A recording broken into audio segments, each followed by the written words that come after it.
Welcome to Revenge with Lyra. We didn't order for your son, my sister said, handing him a fruit cup while her kids devoured $120 steaks and dessert. My dad added with a shrug, "You should have packed him something." I just smiled and said, "Noted." When the waiter came back, I stood up and announced, "Actually, can I get the bill? My name is Madison Clark, I'm 33, and if you think blood guarantees love, you've never sat at my family's table. They always made me feel like a guest in my own story. Mom passed when I was 10, and Dad remarried within a year. My sister, Laura, became the golden child overnight. Private school, summer camps, the best of everything. I was the helper, the one who stayed behind to clean the dishes after every celebration I wasn't really part of. When I had my son, Owen, at 26, they said I'd ruined my chances of success. I didn't argue. I just built quietly, working late nights as a data coordinator until I could afford something better. Over the years, my silence became my weapon. But tonight, as I watched my sister's twins lick chocolate frosting while my little boy picked at his fruit cup, something inside me finally shifted. "Madison, it's fine," my dad muttered when I stood. "You don't have to make a scene." I smiled gently. "Oh, I'm not making a scene," I said. "I'm just making a point." The waiter nodded as I handed over my black card, and whispered something. His eyes widened. "Of course, ma'am." Laura smirked. "You really don't have to pay." "I'm not," I said softly. "Not yet." Because when I sat back down, I already knew. The real payment wasn't coming from my wallet. The waiter disappeared with the bill, and I could feel the tension ripple through the table. Laura leaned back in her chair, swirling her wine like she owned the world. "You really didn't have to do that, Maddie. We were fine handling it." I smiled. "Oh, I know. But sometimes it's nice to treat family." Dad grunted. "Family? You barely visit. You miss Thanksgiving." I looked up, steady. "You didn't invite me, Dad. You sent a group text saying maybe next year." His jaw tightened. Laura gave a fake laugh. "Don't be sensitive. You know how chaotic holidays get." I looked across the table at Owen. His small fingers played with the straw in his juice, pretending not to hear the grown-ups. That tiny act, staying quiet to keep the peace, was the same thing I'd done all my life. Not anymore. The waiter returned with the folder. He placed it in front of me, nodding slightly. Laura leaned forward, curious. "So, what's the damage?" I opened it slowly and smiled. $6.12. Her smirk widened. Ouch. "Guess your little treat backfired." I met her eyes. "Actually, no." The manager comped it. Her face froze. "What?" The waiter cleared his throat. "Ms. Clark owns the consulting firm that manages this restaurant's payroll system. The staff wanted to extend their gratitude." A flicker of shock crossed my father's face. What exactly do you do?" "Something that apparently pays better than judgment," I said calmly, sliding the folder back. The room went quiet. Laura looked pale, her perfect lipstick trembling. I stood, lifted my purse, and turned to Owen. "Ready, buddy?" He nodded, eyes wide. "Where are you going?" Dad called. "Home," I said softly. "Some of us actually built one." And as I walked out, I could feel every unspoken apology chasing behind me like ghosts. Outside, the night air felt cooler than usual, clean, honest, and quiet. Owen slipped his hand into mine as we walked toward the car. "Mom, did we do something bad?" he asked softly. I knelt to his level. No, sweetheart. "We just showed them what respect looks like." He smiled faintly, trusting me the way I'd never trusted them. When we got home, I tucked him into bed, but I couldn't sleep. I kept replaying my sister's smirk, my father's silence, the same script we'd been acting out for decades. They thought my success made me arrogant. But really, it just made me visible. The next morning, a message buzzed on my phone. "Dad, you embarrassed your sister last night. She was only trying to help." Then another. "Laura, you've changed, Maddie. Grandma would be ashamed." That last line broke something small inside me. Grandma, The one person who'd believed in me had left her old cafe to Laura because she had the time. I was too busy working to be considered worthy. But now? That cafe was struggling. I knew it. Everyone did. By noon, I'd made a call to my financial advisor. I want to purchase the Whitman Street Cafe, I said. He hesitated. That's your sister's place, right? Not for long. Within a week, it was done. Bought through a subsidiary. Silent ownership. The following Saturday, Laura posted a tearful update online. Our family cafe is under new management. Hard to watch something we love slip away. I almost felt bad. Almost. Until Dad texted again. Why didn't you tell us? We could have worked something out. I stared at the screen and typed back. I learned that from you, remember? Some people don't deserve explanations. Then I turned off my phone and smiled. For the first time, I was finally free from their table.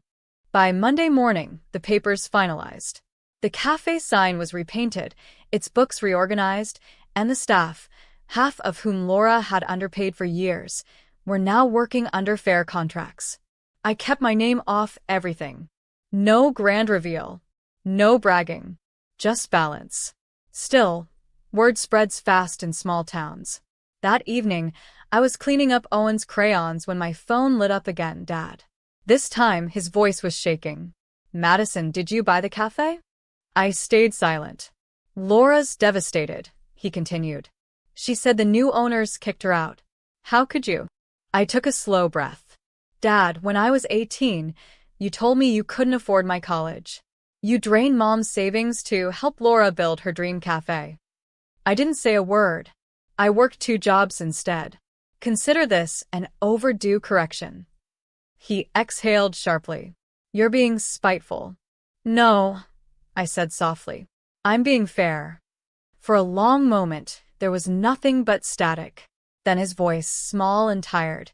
You really are your mother's daughter. The call ended there.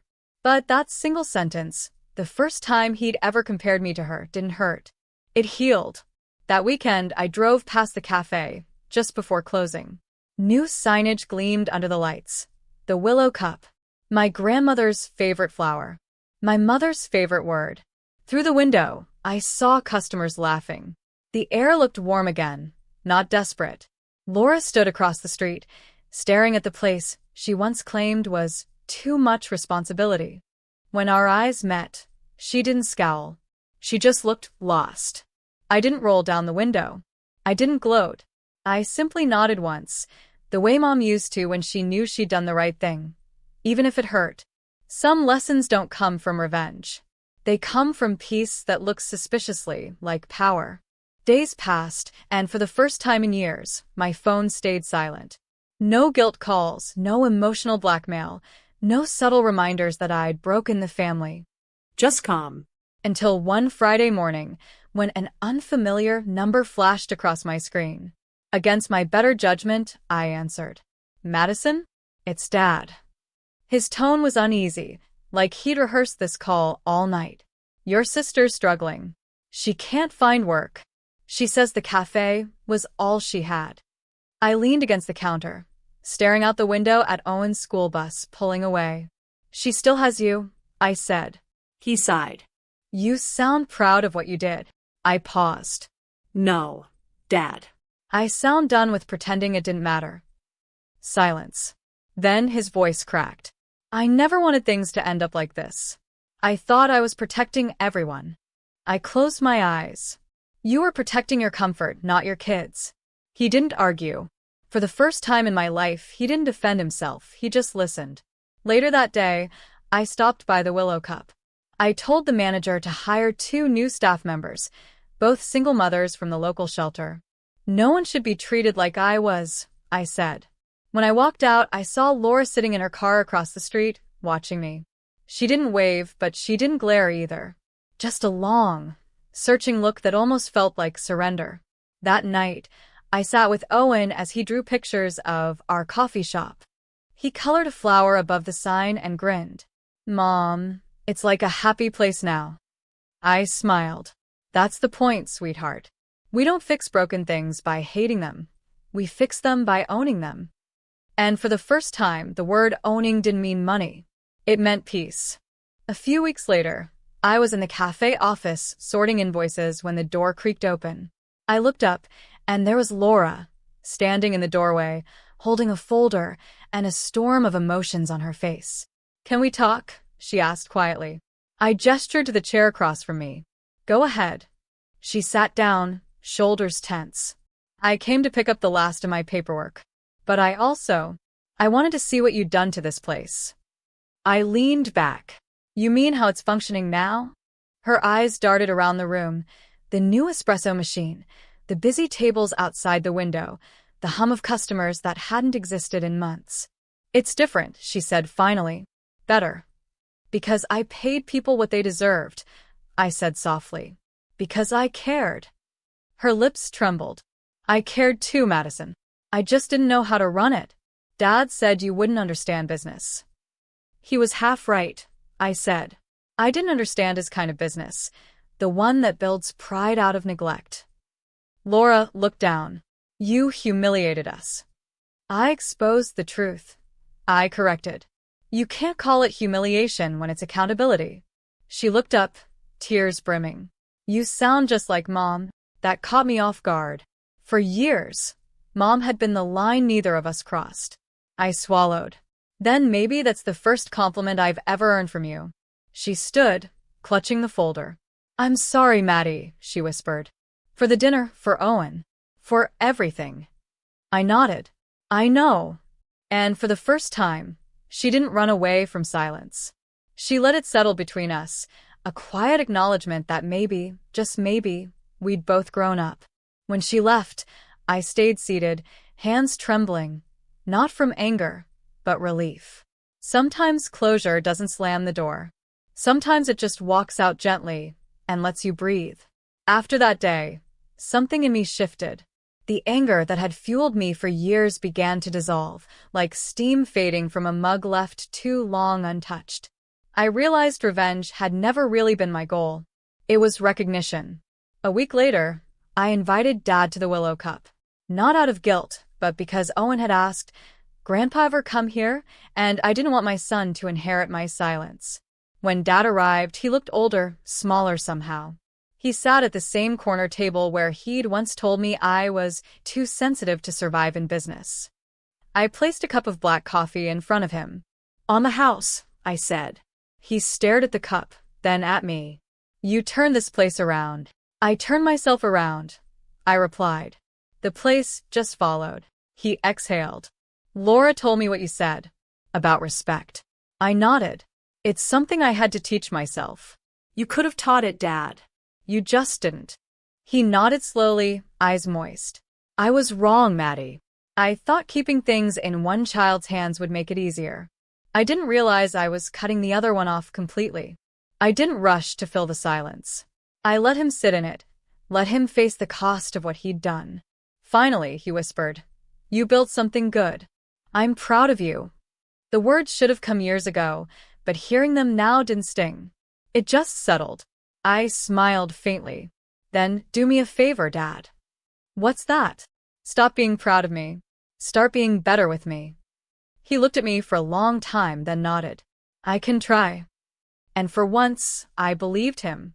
Because maybe forgiveness isn't forgetting the past, it's reclaiming your place in it.